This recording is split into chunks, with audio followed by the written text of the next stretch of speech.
Hello, Sea Lion fans, and welcome back to Catching Up with the Coach. I've been joined today by head coach of the women's volleyball team, John Scott. Coach Scott, do you have me there? I'm here. Can you hear me? Absolutely. I got you loud and clear. We just want to catch up and hear a little about what's going on with your team, not just what's going on at the moment, but also what was kind of planned for the year. But at this time, I know you guys have a really tight-knit team. You guys really do a lot of jobs for the kind of connection part of it. What are you guys doing to kind of keep that team atmosphere going and that connection to everybody during this weird time? Yeah. If I was smart enough, I would have bought stock in Zoom a year ago. We started using Zoom last year, actually, and that's something that we're continuing to do here, and it's been a lifesaver as far as relationships go. We're doing weekly calls and individual check-ins as well, but mostly just kind of getting on a big Zoom and talking it out. Are your girls all doing workouts and stuff like that? Are they still continuing to do that kind of stuff and stay connected to each other that way? I think so, and I hope so. We've gotten to the point under our leadership, our captains, Maddie and Courtney, are doing an excellent job. And we've gotten to a point where we've agreed that at the end of the day, the team is going to have internal motivation, and each player is going to have internal motivation for us to truly be great. So we've gotten away from, certain things being mandated, and more laying out just what our expectations are. And at some point, our program will get to that place where everyone has that internal motivation. And I think we're getting pretty darn close. Awesome. You guys were out there. It seemed like your girls were working really hard in the spring. I felt like every morning I was coming in. I can't remember if it was 6:30 or 7, but you guys were in the gym almost every morning during the spring. Was that correct? Yeah, in the springtime, we tend to practice at 6:30 in the morning. We do take one morning off on Wednesdays, and instead of the morning workout, we do an afternoon Bible study and beach workout, and just play beach after our Bible study down in Ocean Beach. But other than that, we're in the gym in the mornings. Awesome. So let me talk to you a little bit about that one. We know you guys were practicing in the spring, getting ready in the weight room there with Coach Pedersen, all that stuff. But with the coronavirus coming up and some other things being canceled, what opportunities were kind of lost for your girls, or what things went away from you guys this spring? By far the biggest thing is the relationship side of it. You can't replicate fully in human interaction. So we're doing our best with technology, and it's great. I can only imagine what this would have looked like a couple of decades ago, or even 1 decade ago. But the human interaction is irreplaceable in a lot of ways. So that's gone. And then on the court, this particular team with this particular season, we had a pretty stellar freshman class, and we relied heavily on that freshman class this fall. But man, we had some things to work on, and that's what fall sports depend on the springtime to make major improvements on an individual basis. So that's kind of been a grieving process for me in a way. That's just gone.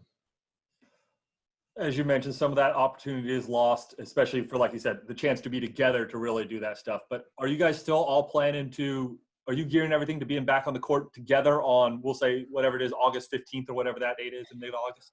100%. Yeah, we are completely of the mindset that we plan on a full fall. Until we're told otherwise, we're not going to really entertain another option, and we remain hopeful. Let me ask you a little bit about this time. We have a shelter-in-place time in California here. You have a young daughter, Zoe, a wife, Jamie. How are you guys doing during this time? Yeah, Zoe's 3, and it only took a global pandemic to get her potty trained. Been a giant silver lining in it all. Jamie, my wife, is 31 weeks, I believe, pregnant at this point. So there is some anxiety involved with that. Hoping that, we can get to full term and we can have a good delivery experience. And that includes me being in the room. But it's been great, to be honest. We're at home. We're having a great time. I've watched Frozen, the old Frozen and the new Frozen, dozens and dozens of times. Thank you, Disney. But it really has been great being at home. Well, thank you, John. Thanks for just stopping by and letting us share a little bit about the program.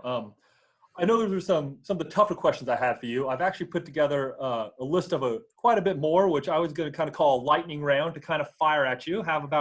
Hoping we can go through these and just shoot them off really quick. You actually stole one of my questions of your favorite Disney movie already, but I want to see if we can just go through. So are you ready? Let's do it. Awesome. All right, here we go. Who is the best dancer on the team? Tate Dwayne. What is your favorite book? Oh man, I'm really on a C.S. Lewis thing right now. I just finished The Great Divorce by C.S. Lewis. That's fresh on the top of my head. But anything C.S. Lewis or John Wooden. Awesome. What's your favorite local spot? I'm sorry, what's the question? What's your favorite local food spot, we'll say? Oh man, any good Cali burrito? Favorite spot to go in San Diego? Just the beach in OB. Awesome. Who on your team is posting the most TikTok videos right now in your group chat? I am proud to say I don't have TikTok, but I'm going to go back to Tate Dwayne. She is our dance and music connoisseur. If you had to describe your current team in one or two words, what would it be? Competitive and relational. Awesome. Dogs or cats? Dogs. Have you seen Tiger King? I've saw it, and my wife and I finished that thing real fast. Okay. Do you have any pregame rituals? And if so, what is it? I wouldn't say a ritual, but I've probably got a cup of coffee in my hand before every game. Who on your team is studying the most right now? We got a lot of dorks. Single one dork out. Serena, maybe Lex. It's hard to say. They're all studying right now. Who on your team would be most likely to win on Survivor? I would probably say Courtney. She's got that interesting mix of getting people to like her, so she could use that in a manipulative way, but she's also strong and feisty, so she could go that route too. Who's the best singer on your team? If I'm out of blink, can I say none? Okay. Who thinks they're the best singer? Every single one of them. Okay. All right. If you had to just choose one, who is your favorite sports team? The Lakers. Okay. This will be your final question. If you had to be quarantined with one class from your team, what class would it be? Ooh, man. This is a lose-lose-lose-win scenario. So I'll go with the freshmen because I've got more to learn about them than the others. Awesome, John. Well, thank you very much. Thanks for stopping by, and thanks for just letting us catch up with you a little bit. Okay. Good to see you, Loma.